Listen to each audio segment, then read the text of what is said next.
इंग्रेजी गोटे कथाटी अच्छी, failure makes man perfect.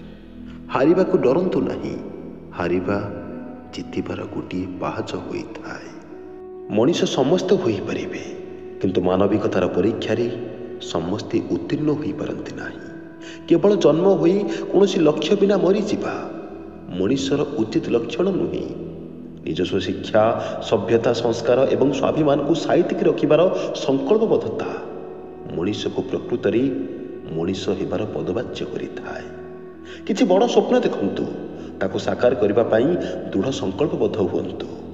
नीरवरे परिश्रम करंतु एवं निज सह पितामाता को मध्य गौरवान्वित करंतु। ताहा ही आपण को सफल मनीष होबार पदवाच्य करिवो। अति कण लुहा को बिलेई कामुड़ी थाए, अति मीठा आंबरी पोक लगी थाए।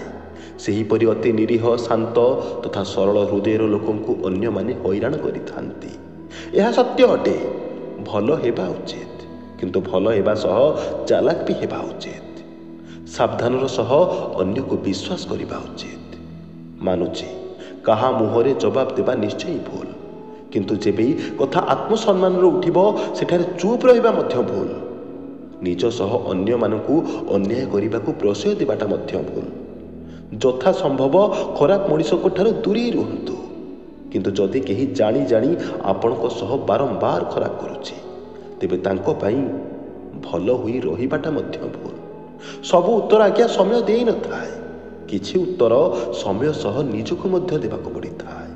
जदि आपण तथापि चुप रही गले ना, तेबे अन्याय करुथिबा लोकर आगको साहस बढ़ी जीव। ए दुनिया ही एही परी। तुमे जाहाकू अधिक महत्व देव, जाहाकू अधिक निजर भाविब, ता स्वार्थरे टिके बाधा आसिले सी प्रथमे तुमर ही निंदा देव। हजार संपर्क भितरे एमिति गोटे संपर्क भाग्ୟରେ थिले मिले, जे मुह को देखी हृदयर दुख को बुझी पारुथिब। जीवनर चला पथरे अनेक लोक कष्ट देबे, किछि लोक धोखा देबे, तो आउ किछि लोक केवल निजर हेबार अभिनय करिबे। एसबू को अणदेखा करी जीवन रास्तार आग को माड़ी चल। देखिब दिन आसिब, निंदा करुथिबा मनीष भी तुमर गुणगान करी चलिब। दुष्ट मनीष को बुझेबा बदल नीरवतार सह दूरी जीवा उचित। जदि बुझेबा द्वारा खराब मानसिकता बदली जाता, तेबे श्रीकृष्ण केबे महाभारत हेबाकू ही देई न थांते। आपण कौन, आपण किए, एही परिचय देवार आवश्यकता नहीं। बास कर्म करी चलंतु। दिन आसिब, समय कहीदेव प्रकृत में आपणकर परिचयटी कौन।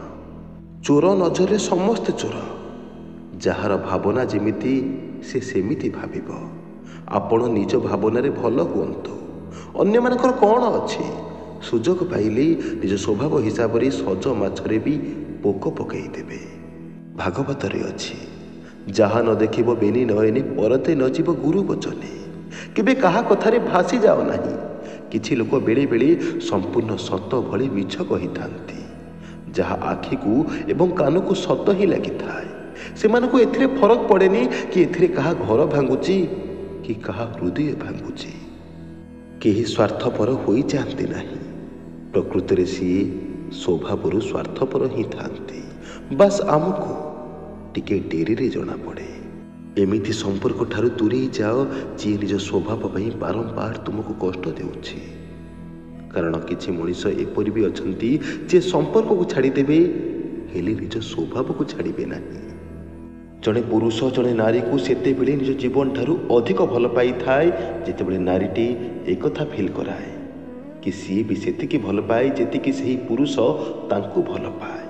हाँ आज्ञा, पुरुष हेउ बा नारी, जेबे यह अनुभव हुए कि मु ही केवल पागल परी प्रेम करुची, किंतु सामना लोकों को मो प्रेम रे किछि अधिक फरक पड़ुनी, सेतेबेले प्रेमर रंग फिका पड़िबाकू लागिथाए। सेतेबे प्रेम हृदय करबा आवश्यक, टाइम पास पाई नुहे।